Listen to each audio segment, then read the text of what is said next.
Hey, what's up, guys? It's Richie from Boston for the Northeast Overland channel, and I am in Ouray, Colorado still. And it's early in the morning, relatively, and I just stumbled across this. This is a beautiful Toyota Tundra out of Texas. This was purpose-built to be a BAJA vehicle, and it sure looks it. And believe it or not, this has a FLIPAK on it that was custom painted to match the vehicle itself. I'm with the owner right now. What can you tell me about this? Well, it's 06 double cab. Got about 115,000 miles on it now. It's got a FLIPAK, 19-gallon water tank, hot water heat exchanger for the coolant, deep cycle battery, run the Engel fridge, custom boxes from Adventure Trailers. Back. Got the flip-up windows on the FLIPAK. It's got an ARB rear locker, air locker. So it's got a compressor also and an air tank. Oh my! King coilovers in the front, 4-inch lift. Running 315s on American Racing wheels. 315s on American Racing, and you've got King. Are those adjustable King coilovers? Yeah. Because those are pretty much top of the line. Yeah, truthfully right now the front suspension is not working properly at all. So I have some work to do to make this thing run right. But it's got potential, so... Oh, it's I'm gonna guess you're just like myself. I left Boston a couple of weeks ago with perfectly good Radflow reservoir shocks, and I stopped at Slee Off-Road in Colorado and put $2,000 worth of new shocks in it. Yeah, I've got so at home that are gonna be working on this thing for me. So. This thing is amazing. Unfortunately, we're not at a camp, so I can't have you open the top. We're on Main Street, and there's enough people that have stopped and checked your truck out. I'm not the only one, so that's amazing. Any complaints of the engine, the torque? Does this thing get you where you want to go? No complaints? As far as off-road or, in slower speeds, it's fine. It's very unhappy trying to do 80 miles an hour on I-10 with trying to run 315s on the 4.7 liter Tundra motor, but that's really... Really? Yeah, it just doesn't really want to do it. It just hunts gears all the time anytime you hit any kind of a slight incline. So are you thinking about changing gearing? Probably not. Actually, what I'd really like to do, and this is probably sacrilege, is go back to just about a 2.5-inch suspension lift and go down to 285s. If that works, it works. Yeah, I've seen plenty of guys up on the trails, up on the passes with the same thing, and it'll as long as you can do it, it will do it. Yeah, I mean, for what I use this, I go out and photograph out of this thing, and I'm not really that much of a rock crawler type. It's more about the camping and being able to stay out in the woods. What type of awning is that? That's a Fiamme, about 6 foot out with the struts that come down to those brackets on the side. And I have to say, it is an incredible pain in the butt to try and do by oneself. It is. My ARB is the same thing. It must.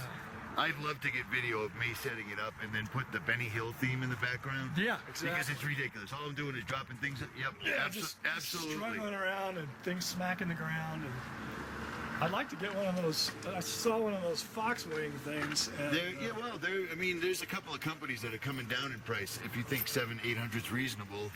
No, it's a lot of money. It is. It'd be nice to, since I've set this up to cook off the tailgate primarily. This is loaded. Nice. Yeah, so it's a little crowded right now because I'm picking up some friends and all the stuff's in the back. But so I put a gear hammock up here that I made out of a cargo net, and put this set up so that I have chairs and a table and an awning on the sides. And the flip-ups were on it. The water heater tank was already in it. Yeah. And you were much like myself. You waited for someone else to dump all this money into it. And then you picked it up when they realized they really weren't using it. Exactly. It's exactly what I did. I think I've got about 70,000 in receipts for a 1997 vehicle. So this is astounding. Look at this. So there's the pantry. You are stocked. This is a great. I built my own rear drawers, so these are beautiful. Yeah, these are absolutely beautiful. Composite material they use, so it's pretty cool. What size angle is that? It's like a 45, 47? Oh, I think it's a 45. Yeah. That's same what I have. Yeah. It's working for a one man or two people. It Oh, really it's works fine. well. Yeah, and the draw is really low.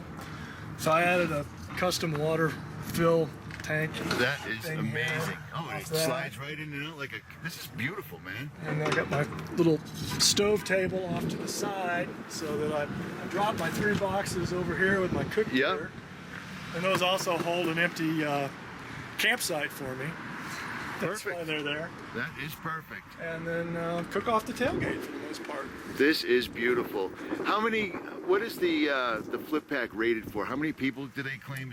It looks like it could hold 6 people. Well, this one's set up. I mean, this part you move over once you've extended it, and that gets this. This just holds the tent up. Yep. This is actually a cot, and then you've got what's about the standard, 2-person standard mattress Right, in right. front there. I've got the pop-up roof nest on top, and it'll hold 2 people, no problem. But it Yeah. takes up about the same footprint, but yours actually doubles. Yeah, and my wife can stand up in here. I'm 6'7", so I can't stand up. You are tall. I Yeah, feel like a yeah. child next to you, actually. So there's that. But This is it's phenomenal. pretty comfortable. Have you And thought about putting a supercharger on it? I mean, it's a, somebody else mentioned that to me the other day. I have a It's just, TRD supercharger on mine, and mine does 80 on the highway, and I have 37s. Wow. 488 gears. It runs no worries. Wow. Hill climbing, you got to be very selective with your gearing, Uh-huh. but it'll do it. So Wow. the only drawback to that, especially traveling across the country, just to videotape stuff like this amazing Tundra, I have to run super unleaded. Oh. No 2 ways about it. It's Right. either that or it sounds like your engine Gonna blowing blow up. apart. Yeah. So, Yeah. and again, it was already on there with only 30,000 miles in the original receipt. So I was like, Sure, I'll take it. I'll take it. Absolutely. So Absolutely. We built this with dual receivers so you can carry a bike rack and pull a little trailer. that's amazing. Great. got- And how does it pull a trailer?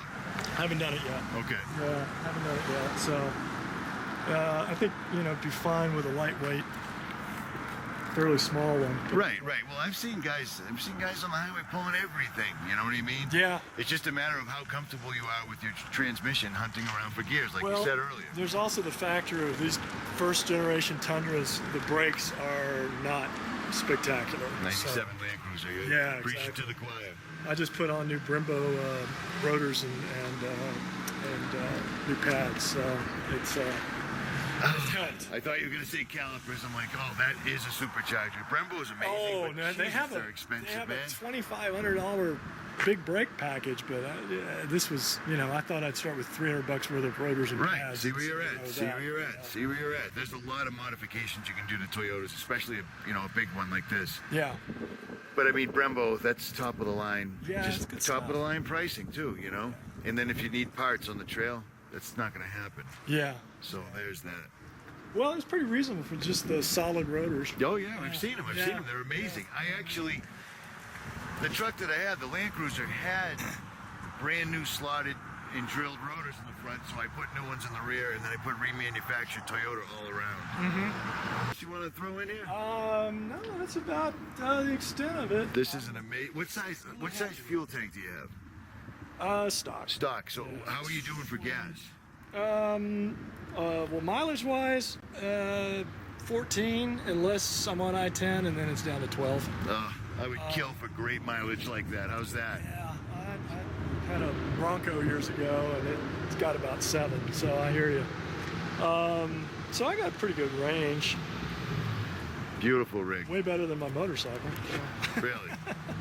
All right, John, I want to thank you for your time, brother. I really, really appreciate it. This is a beautiful vehicle. Maybe you'll change your mind about the lift, but because it looks perfect the way it is. But if you're not you got to dial it in. If it's not working for you, do what you got to do. All right, guys, I am out.